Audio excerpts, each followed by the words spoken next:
What's up guys, Cleef101 here, and today I am bringing you Black Ops 3 again. So today I've got a domination game on Breach for you, and I don't normally talk about the gameplays too much when I do my commentaries and stuff. I tend to like to talk about other things, but in this instance I do kind of want to talk about the gameplay because, as you'll see in the title, I do go 42-6, which is probably one of my best returns since returning to COD. But the first half, I go 19-4, and I would not say that I played this very well. And you'll find out why. It's in regards to capping flags and everything.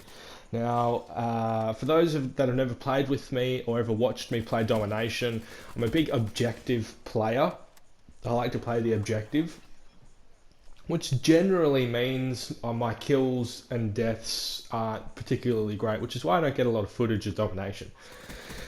In this instance, I do still get quite a few caps, but I get them at wrong times and in wrong places where I shouldn't be getting them, and I'll explain where it is. Okay, so right now, we've got C flag, we've got A flag. I've just defended C flag for a bit, just to keep it, just to make sure that we get those extra points and everything.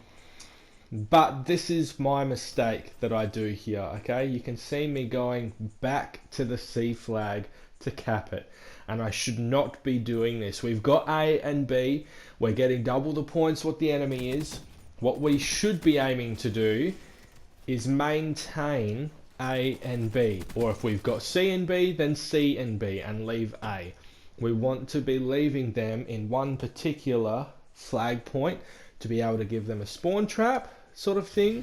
That way we can just continue to rack up the points, rack up the kills, so on and so forth. What I did here though is I capped C, flipped the spawns back to where we were spawning, so they've now got A, and because our spawns flipped and everything, we weren't expecting it, they're now going to cap B soon. So we've just gone from having, two solid flags to me having a triple cap, me effectively causing a triple cap, to us now having lost two flags, and in a minute we're about to get dominated ourselves, and we don't recover from that from this round. So you can see here, it's 28-60 right now. We are double their score. This round for us should be in the bag, but because of my mistakes in regards to pushing too hard and capping flags just for selfish reasons to get points, we're now going to lose this round. Not by much, but we're still going to lose it. That's what I wanted to talk about. Unfortunately, which can be quite frustrating. I'm sure all of us in pub matches have found ourselves to be on a team with crappy teammates and everything. And yes, it does look impressive me going 42-6, but in this instance, I didn't play this game right, and I effectively caused us to lose the first round. So just wrap your head around that for a minute. Yes, killing. That there is always room for killing within objective gameplays. Always. But you can see what I'm doing here with the talon.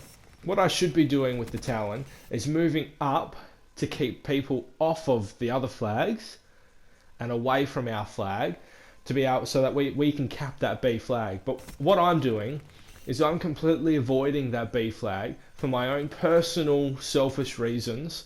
And I'm just trying to go for kills for the sake of going for kills, for the sake of improving my score and my score take and increasing my kills. I've gone around, I haven't gone anywhere near the flags at all. I've effectively, with that talon, done absolutely nothing to help my team. Which is why I wanted to talk about it. Yes, we have a lot of people that go around who watch this video, who will make their own videos and everything, and who will play Domination specifically for the point of getting massive kills, because you can, depending on the map, you can very quite easily get 42 kills or 50 kills, or I've seen people get 70 plus kills on Domination because they've got super good connection and I don't. But yes, this is kind of what I wanted to talk about within this kind of gameplay. You can see they've just gone past us and score. We've now lost this round from here. I think we get up to about 90, and they get the 100 sort of thing. So yes, you can go around killing people within domination and be quite effective, but your caps can also be misleading as well, I have found. So in this game, I can't remember how many captures I actually get within this game. As you can see, first round, I think I've got 3, maybe 4 caps. I get a few more. So I could potentially get a 7 or 8 cap game in this game, but that's not necessarily meaning it's been a good game. 4 caps, 3 defends. You look at those stats there and you think, I'm carrying. I'm really not though, as I have explained throughout that first part. This is where though, I changed things up and I played differently. You'll see.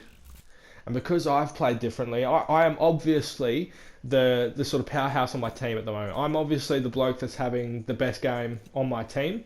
So I need to now be doing the best that I can for my team.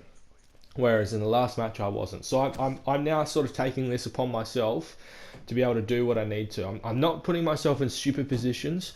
I'm not just going to go straight for the B flag and try and cap it. That's stupid, and that'll get me killed. Okay, so that's not what I'm trying to do. I will be capping the B flag though. You will see that. And a lot of people who go out into pub matches for domination to pub stomp. They won't go capping B flags. They'll cap flags when the spawns flip over to get those points, but beyond that, that's about it really. So yes, you can have a lot of caps. Yes, you can have a lot of defends, but that's a misleading story in regards to how well you've actually played the game. Unless you've actually watched the gameplay of someone actually doing it, then it's kind of hard to gauge how well a game has kind of gone. So you can see here, I'm defending flags. I think we've got A and C right now. We don't have B at the moment, but I'm just trying to hold them off from capping one of A and C while we cap B. Okay, so this is the way that I should be doing it. This particular talon goes alright. I will say that I suck with the talon. I like it as a kill streak. It's a really good kill streak. It can be really, really effective, but I suck with it. Mostly because you've got to lead your bullets into the person. It's not like shooting with your gun where you're shooting at the actual person. You've got to shoot leading into the person, and so that's it's hard to adjust to for me because I'm not used to it. But I do get quite a few kills with the talon. I actually get 2 talons in the second half, and we do actually dominate them in the second half because we don't do stupid caps like what I was doing before. So yeah, that's what I wanted to talk about. Being smart within how you cap flags. Now a lot of people who think they do well at domination because they get a lot of captures don't actually, and they do nothing towards the team because they do what I did and they push up to the enemy flag. You don't want to do that. You want to stay at that B flag and you want to create a wall along that B flag effectively. Maybe maybe like 5-10 meters in front of the B flag to keep that spawn around their flag. But you don't want to be pushing up any further than that because the spawns flip. Then they get behind you and they wipe your team out. Then you're trying to readjust to the new spawn. Before you know it, you've capped their flag because that's where you are. But then they've capped your flag and the B flag as well because you've been so worried about the spawns flipping. And then because they've spawned behind you, now all of a sudden they're getting the kill streaks and everything to keep you down. So just things to think about when playing domination and how to play. You always want to make sure that when you do get B flag, you can actually get it. Try not to jump on there by yourself. I tend to try and jump on B flag by myself, and more often than not, I will cap it. But with pub games and everything, your team isn't necessarily playing as a team.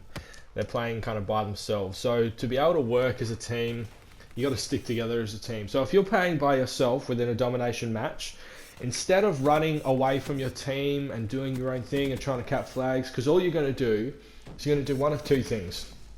You're going to go really, really good with kills and deaths, but you're not going to be helping cap the flags because you're not with your team capping the flags.